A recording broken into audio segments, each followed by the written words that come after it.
Alors, toutes les trois planètes supérieures reflètent l'inconscient collectif, la foule, la réalité virtuelle, l'espace. Elles concentrent et donnent une énorme quantité d'énergie, mais dans les états différents. Uranus, c'est l'avenir, les prédictions et tout ce qui touche à cela.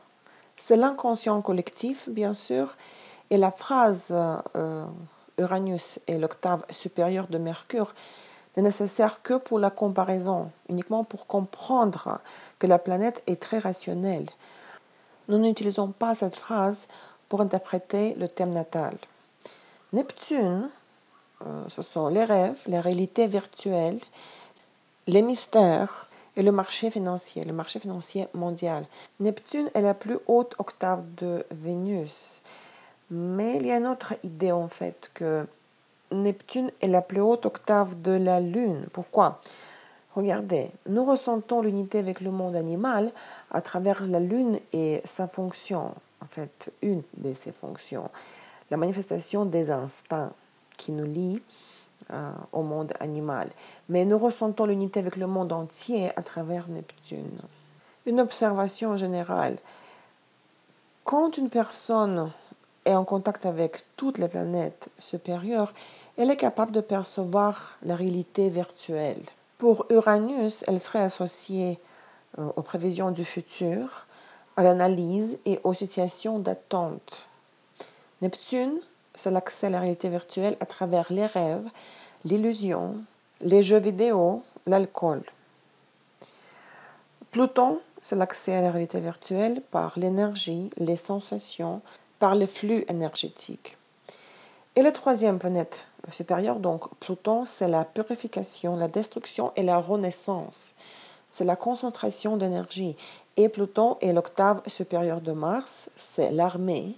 Si Mars, c'est l'initiative et l'énergie d'une seule personne, Pluton est une énorme énergie des masses. Alors, les moments clés de Uranus sont l'avenir, la contemplation, la planification, l'analyse. C'est une planète extrêmement intelligente. Elle est maître du signe de Verseau et pour cette raison, Uranus et Saturne ont donc une essence commune. Dans sa forme pure, elle ne signifie pas des explosions soudaines, le chaos, le désordre, c'est son pôle inférieur. Dans l'hypostase la plus élevée, Uranus est extrêmement rationnel et intellectuel. Pourquoi l'astrologie est-elle un sujet d'Uranus ? Dans son code source, le thème astral est également un ensemble de facteurs qu'il convient d'assembler entre eux, de combiner et de donner la description de l'image globale. Et Uranus est très prononcé chez les analystes financiers. Uranus n'est pas une illumination, mais une analyse et une synthèse claire de l'intellectuel. Uranus, c'est je crée moi-même ma foule, la société. Je lance moi-même la tendance. Chez les créateurs de mode, chez les gens de l'art, pas toutes les collections ont du succès. Et c'est pour cette raison que le personnel des analystes travaille pour le créateur de mode.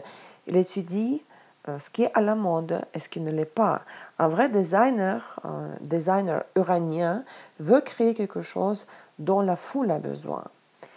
Et peut-être dans son travail, dans sa carrière, une collection réussie correspond aux, je sais pas, 10 collections ratées.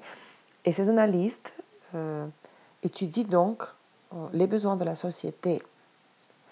La créativité, selon le soleil, c'est je prends et je crée maintenant, immédiatement. Et c'est Uranus dans son hypostase inférieure. C'est de réaliser son propre idée spontanée, d'être fidèle à son propre script. Mes amis, Uranus, c'est toujours de la solitude. Il n'y a aucune amitié ici. Dans sa plus haute hypostase, c'est quand je réfléchis et je pense dans les catégories suprêmes et globales.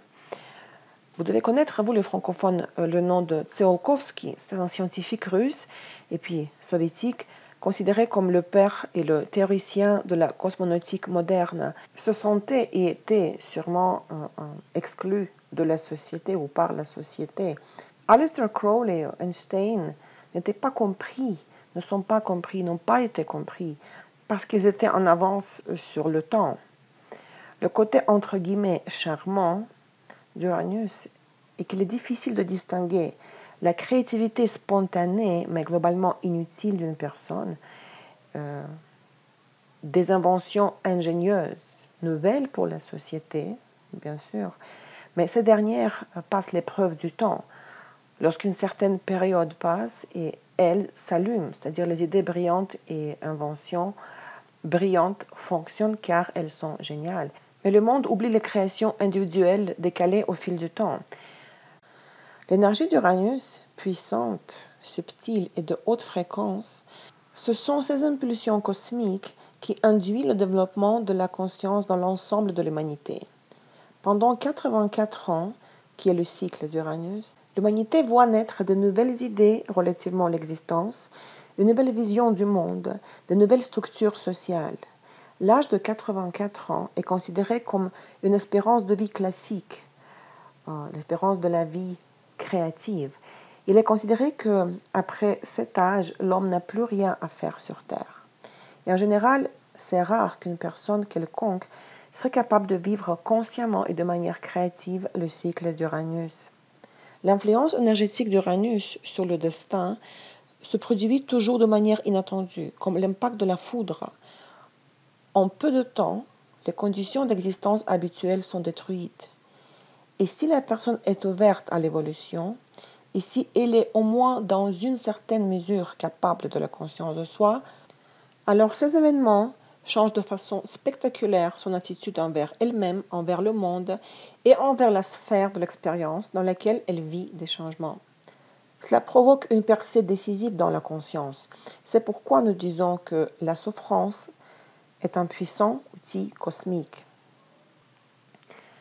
La deuxième signification, c'est l'Internet et les réseaux sociaux. Mais ce n'est pas tout l'Internet. Rappelez-vous que Uranus est associé à une idée. Le dieu Uranus était le dirigeant tant qu'il avait une idée quand il créait. Quand il a perdu son idée et quand il a commencé à créer tous ces monstres sans idée, il a perdu son pouvoir. Donc ici, c'est l'Internet en tant qu'idée. C'est le flux d'informations, le canal de communication détruisant les frontières.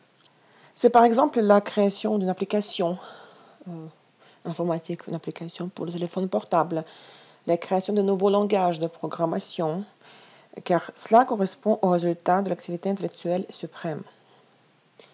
Pourquoi la construction est un sujet uranien?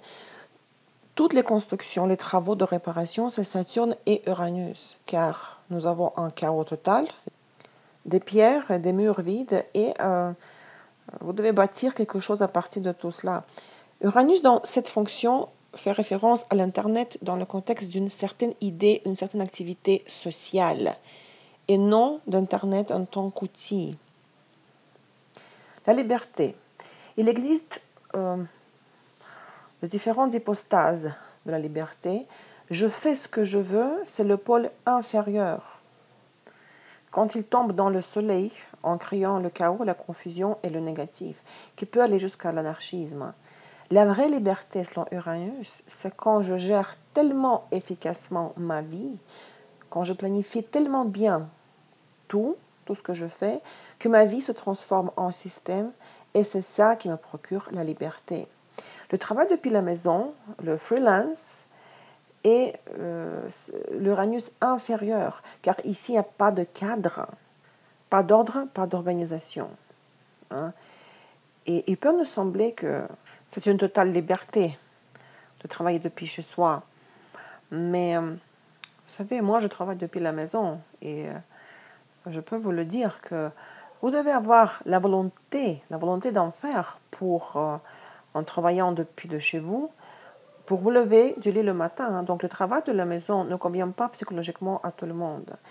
Donc, une remarque très importante ici, pour que les planètes supérieures fonctionnent, vous avez besoin d'avoir la conscience solaire et pas la conscience lunaire. Si vous dormez au pôle lunaire, alors les planètes supérieures vont vous nuire. Tous leurs cadeaux, toutes les idées les plus élevées détruiront votre vie. Neptune vous détruira par l'ésotérisme, par la psychologie, par la charité. Pluton vous détruira par sa puissance énergétique, par sa puissante énergie. Si vous n'avez pas grandi assez jusqu'à l'énergie de Pluton. Si vous n'avez pas évolué, si vous n'avez pas grandi jusqu'à la liberté, la véritable liberté d'Uranus, alors vous ne pourrez pas vous concentrer, vous organiser et cela vous détruira. Et mes amis, remarquez qu'en parlant des symboles de la planète supérieure Uranus, nous n'avons pas proposé ni les pierres ni les couleurs.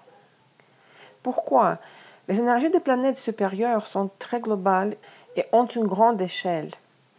Et dans l'astromagie, afin de corriger les contradictions, les tensions dans le thème, il ne suffirait pas juste de porter des pierres. Les planètes supérieures exigent de l'individu le développement ardu, l'application de toutes ses forces. Porter les pierres pour corriger les énergies d'Uranus, Neptune ou Pluton, c'est comme soigner l'ulcère à l'estomac avec l'aspirine.